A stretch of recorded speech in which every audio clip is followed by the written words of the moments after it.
welcome back to our director's dive. We're still riding this train of Kubrick.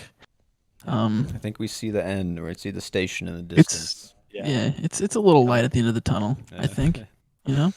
Yeah. Um, at the end of this, I think we need to compile our ratings of his films. I think I like since that. we'll have his whole filmography, Mhm. so that way we Yeah. can see where we all land and maybe see Be each cool. other's taste. Yeah. Yeah. Um, but yeah, so today we're talking about his next one in line, A Clockwork Orange, directed Biggie. by Stanley Kubrick, of course. The man.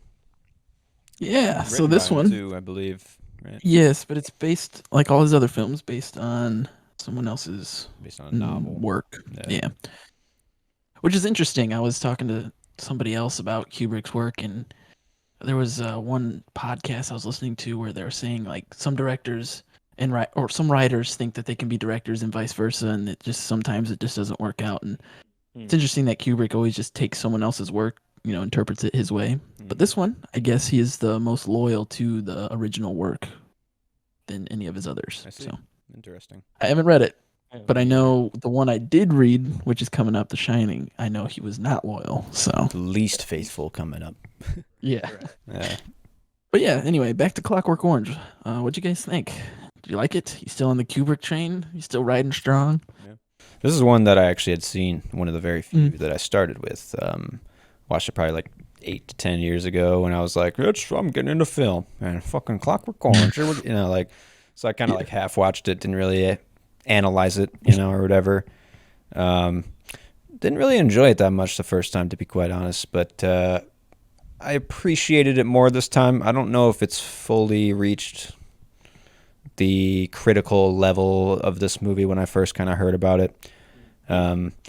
It's a very good movie. I think this is still maybe on the lower end of Kubrick movies for me.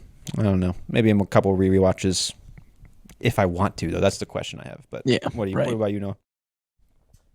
I mean, I'm just becoming more of the opinion that if it's a movie I don't want to like come back to, that it's going to like affect my rating more.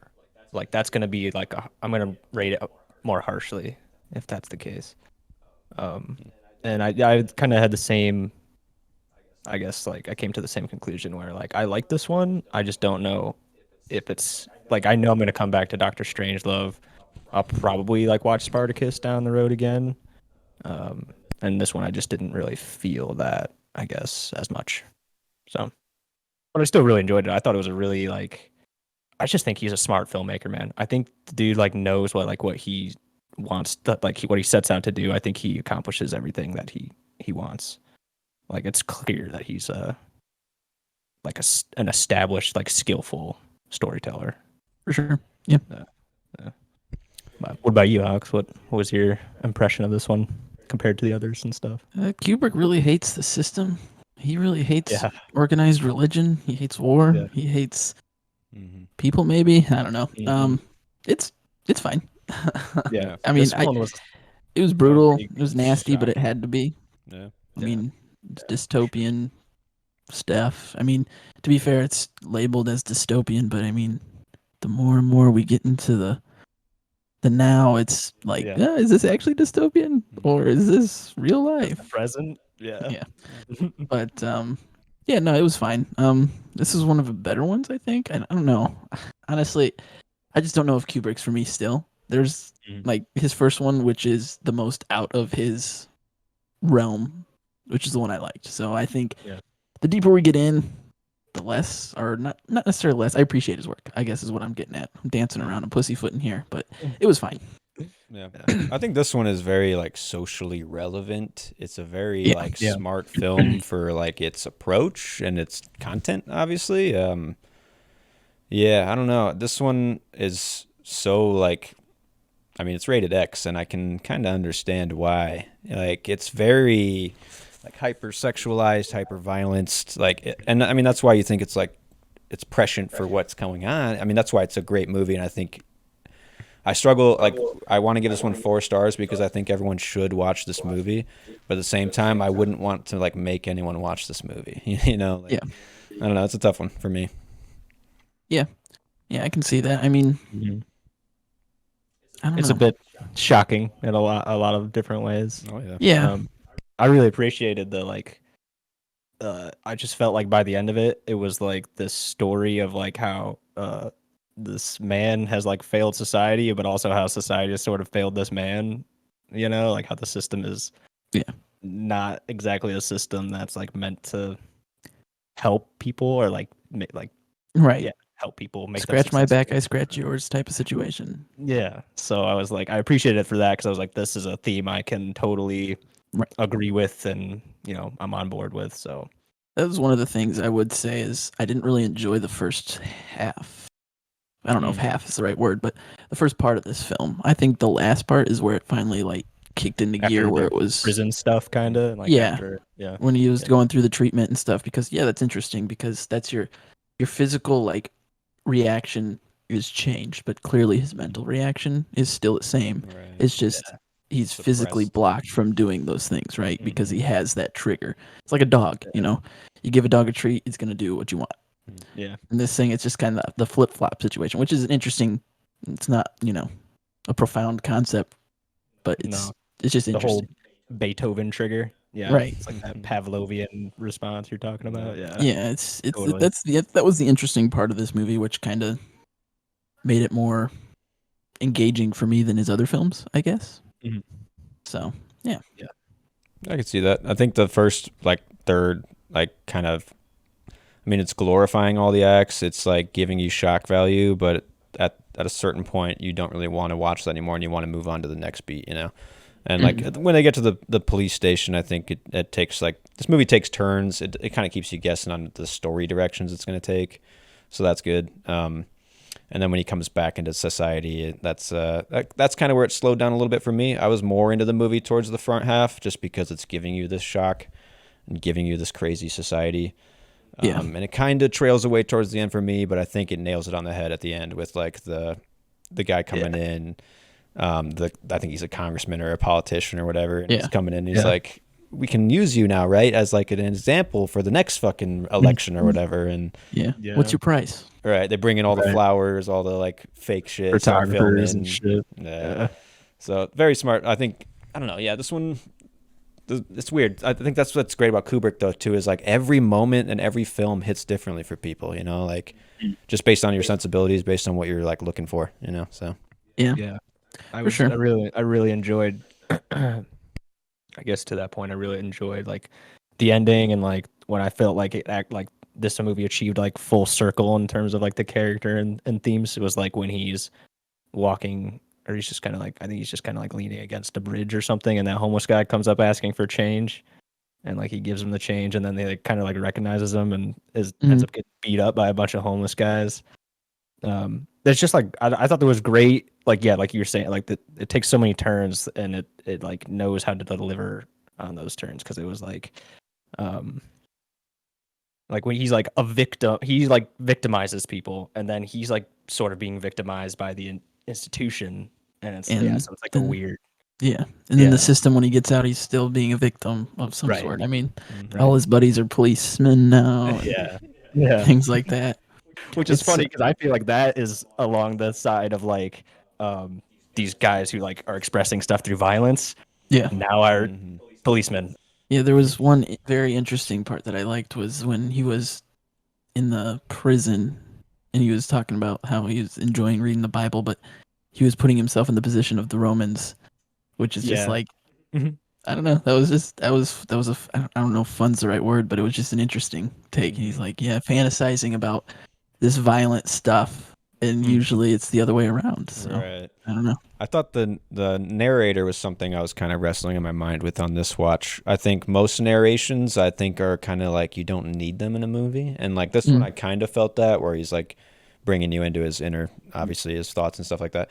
But I think this one I came around to being like, this one needed it. This one I think it like it's like he's self-referencing his own thoughts.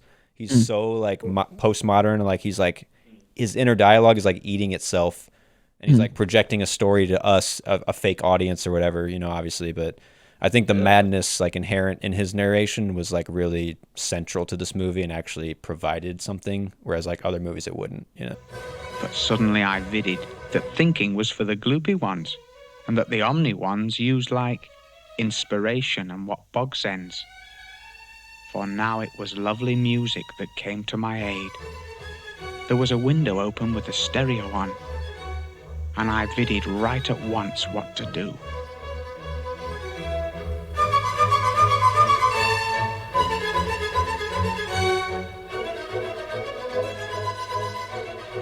Yeah. The only narration that bothered me was the last part where he's like, or am I changed, or whatever he said at the very last part. And I was like, okay, you didn't need to say that one, because we kind of get that he's not by the looks and the way he's like having the man feed him.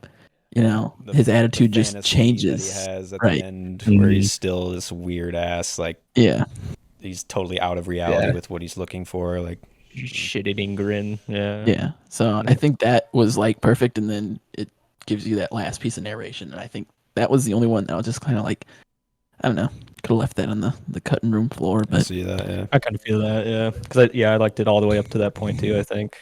Yeah. And I tried reading the book. The book is like so confusing. Like the language it uses. You know, he's like calling people. You know, there's a lot of language, weird slang and language in this book, in this movie. Yeah. But the book is basically like written in that language, so it's like very. I could It's hard to not latch onto. I could see that. Yeah, it was strange. I mean, I think this movie is very off-putting to a lot of people, especially in terms of like dialogue too, because they're like the eggiwegs, or you know, and it kind of makes sense to me that they're like becoming more childish now in this fucked up future. They can't talk seriously anymore. They have to like be fucking silly or dumb. But if you look at it like face value, this is like some of the worst dialogue, like a movie, you know, but it's intending for it, so it's smart. So. Right. And the thing that I think I find most interesting, or what I look forward to most about Kubrick's films, is the creating of the movie. I love to go and just read about how the development happened, and you know what happened on set and things like that. Which I guess you could use as a testament to his filmmaking. I look forward to hearing how he does it. Yeah. But I don't know. Any secrets or anything cool from behind the scenes on this one? I haven't read up much. So. I mean, I know they use the real like brackets on his eyes, so he like scratches corneas a lot, and dude, that was he was temporarily insane, man. And you could see it was practical. That's what was. Yeah. And he went temporarily blind because he scratched one so bad one time, and that's a real doctor putting eye drops in his eyes. Yeah, just to make sure they don't dry that out. Scene made my eyes water so hard. Yeah, it was visceral. That's great. Like just thinking about it, my eyes are about to water. Like you just know that Kubrick is gonna go all the way with these movies, so that's why I look forward to reading this stuff, because I'm like, I know he put these people through some shit. You know, it was hard to paint. Right. He like that guy actually broke his ribs on stage after the treatment was done. You know, and they're beating him up on stage like. McDonald, what's his name? Yeah, McDowell broke his ribs and stuff. So I mean, man. I mean, props to Malcolm McDowell too. This man, very good, embodied something insane in this movie, and he took you there for sure. Yeah, he had some weird ethereal quality. Yeah, for sure. And he bounced from like comedy to straight up just like horror, kind of like sadist, whatever. Yeah, some of his deliveries were just spot on, perfect. So really good. I mean, I gotta say though, Kubrick's got style, man. Like, first off, just in the set design of this movie is fucking bonkers, insane, crazy. I loved it for its set design. Yeah, awesome. I mean, I made a comparison with this movie to Willy Wonka and the Chocolate Factory. It's almost like a weird companion piece to that movie. Like they both came out in '71. They both feel like they're at like a tail end of like some trippy story that came out in the '60s. You know what I'm saying? And the set design emphasizes that there's like a weird protagonist leader with a cane. It's I don't know.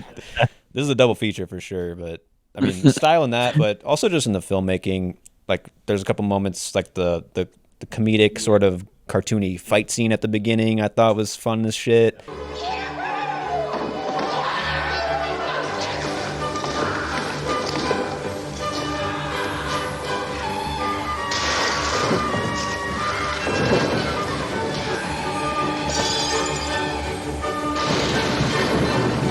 when they're like when they're just driving on the car, and it's like clearly just like a sped up rear projection behind them. That's just fucking. I just really love that shot and how fun that was, and the part, like it's not supposed to be real either. Like that's Kubrick's having fun too with the film, and you can kind of feel that a lot of the time. With like the other one that I wrote down was like the prisoners just walking in a circle getting their exercise. It's like, it's like visually hilarious, and when you think about it deeper, it's like it's hilarious too, and kind of fucked up, and like it's just it's like good this shit.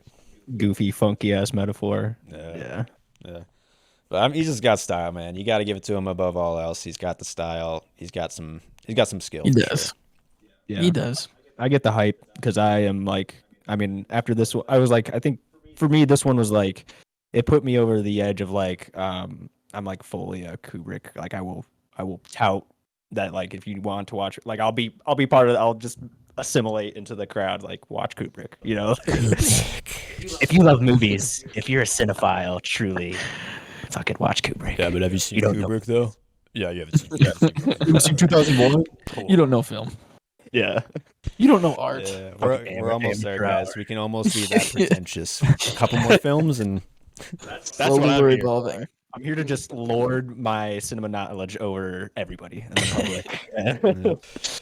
Yeah, this is definitely a very interesting one in his filmography, man. You can't like overlook this one in his filmography. So it feels different enough, but I mean, at the same time, like I said earlier, you could just tell Kubrick hates the man, hates the system. Yep. So this movie definitely says that. I mean, like other movies like the Full Metal Jacket and like clearly anti, just fighting the system, fighting the man.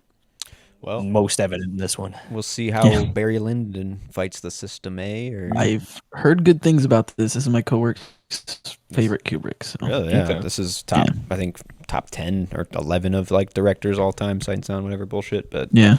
So we'll see, man. I don't know. This one looks to be the most dry coming up, but maybe we'll all be surprised. I agree. So yeah. Hopefully it's good. Yep. Well, stick with us. Kubrick still got a chance to win me over, so we'll see. He's got Tom Cruise on his roster, so it could happen. That's true. We're gonna get him at the end. Hail Mary. Yeah. Send in Tom Cruise. Shit.